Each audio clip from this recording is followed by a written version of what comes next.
Alright, so here we are. Got it all put back together, and we're gonna start it up. I already did start it, and it runs, it holds idle, but there's a knocking sound, so now I try to figure that out. And I've already taken a few steps to kind of narrow it down, and there's going to be a few other steps I'm going to have to do. So hopefully I'm not going to have to buy a new engine or a new truck or drown in my tears. But here we go. I'm going to turn it over, and you'll hear the knock, and you'll hear the rough running. We'll go from there.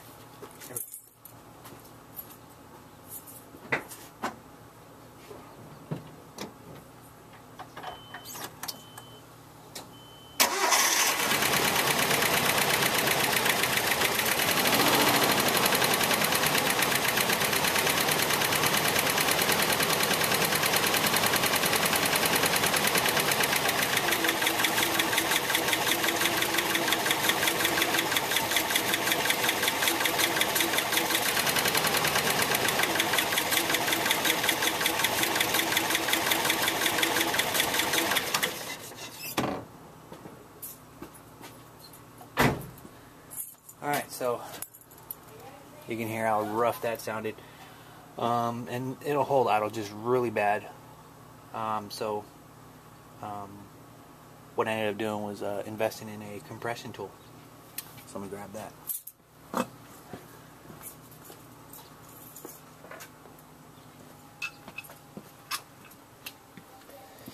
Mr. Compression Tool. Alright, so now I'm going to do a compression test. Oh, and I gotta remove the spark plugs for that, so I'm gonna go ahead and stop the video and restart it. Alright, so got all the spark plugs out. We're gonna do this compression test. I'll show you this first cylinder, and I already did this yesterday on all four. I did a dry and a wet test. And I want to thank Eric, the car guy, for that. Watched a bunch of his videos, went to his website. Really great video on compression test, or compression testing. So here's the, I don't know if this gauge is going to stay within viewing range, but got it into cylinder 1 here. We'll do that. I got to disable the distributor, the ignition system. Let me get this plug out.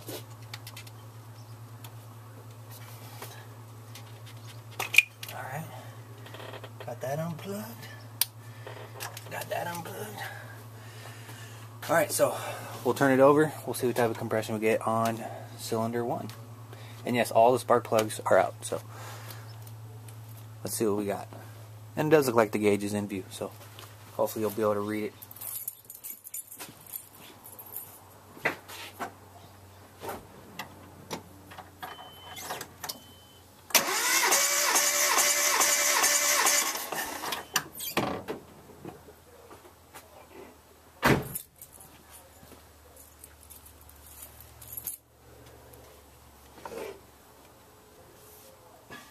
And that's at 0, and I'm going to tell you why, because I'm an idiot, and I took, that's pretty funny. Alright, so fail number 1, take that off, take my hose out, and I'll show you my failure number 1, because after I did the compression test, I was going to attempt to do a leak down test, and you see this fitting right here. I guess it's a proprietary fitting on this hose for the compression tester. Doesn't fit my hose on my compressor, and so before I found that out, I went ahead and took, I can't remember what this little valve is called, but I took that valve out. So that's why I just showed a 0. So let me go grab that valve and put that bad boy back in.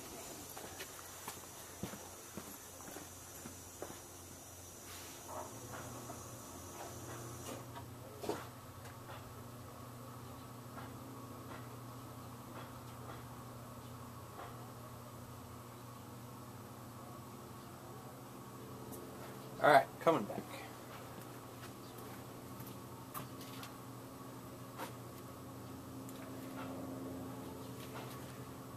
Alright, I think I got it all the way in there. This is the little valve I was talking about. Alright, and of course my other little end of the fitting decided to stay down in there, but that's fine because the spark plug socket fits on it. and I can get it back out. Alright, here we go. Alright, gauge back on. Attempt at failure number 2. Here we go.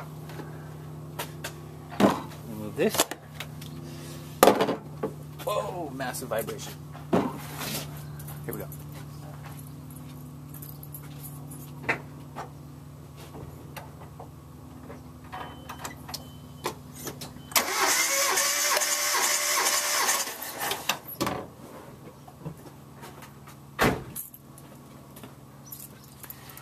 Alright, so if you can read that, we're at 180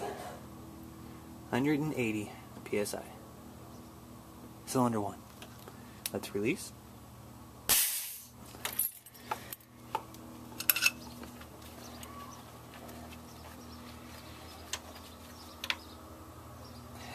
Let's grab our socket.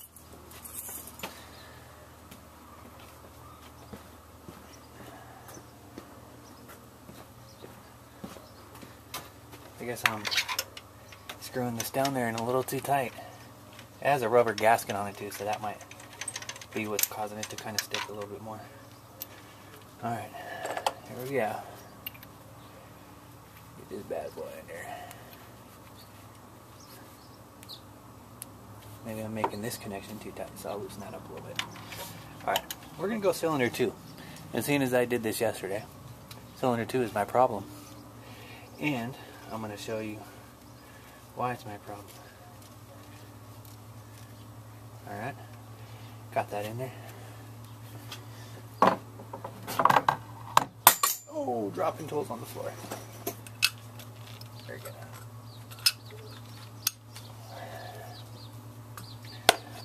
Whether you'll see that, either way, I'll show you. It's probably going to fall off of there.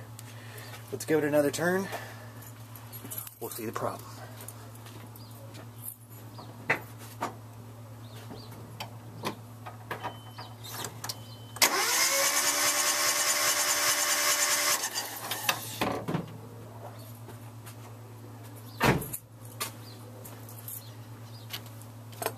Okay, zero compression.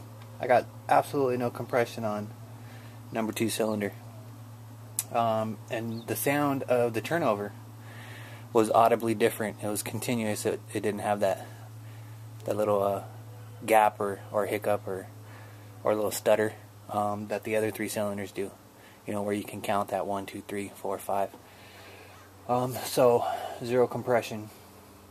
So now I'm gonna run to the little auto parts place here in town, in this town of Fallbrook, a little small town, and we only have 2. We have an Napa and we have an O'Reilly's, and O'Reilly's just happens to be, I don't know, 1.5 miles from my house. So I get to go there and try to find either a fitting that goes from this to a normal compressor hose fitting, or if they just sell a specific hose for doing a leak down test, so that I can hook it up to my compressor, fill that cylinder with air, and see if I can determine if the leak is on the intake or the exhaust side. Hopefully it'll be obvious. That way I can take this valve cover off, pull the camshaft on that specific side, and then pull the valve out and see if maybe I have a busted spring, or seeing as I'm not a mechanic, I don't know what could be wrong. So I'm just trying to go through the steps and the motions on a lot of the videos I watched and a lot of the reading I did through the Chiltons. So I'm just hoping I don't have to buy a new engine or a new truck, because she's been good to me. 230,000 plus miles, so hopefully I can keep her going. But here we are, off to the auto parts store, and we'll go from there.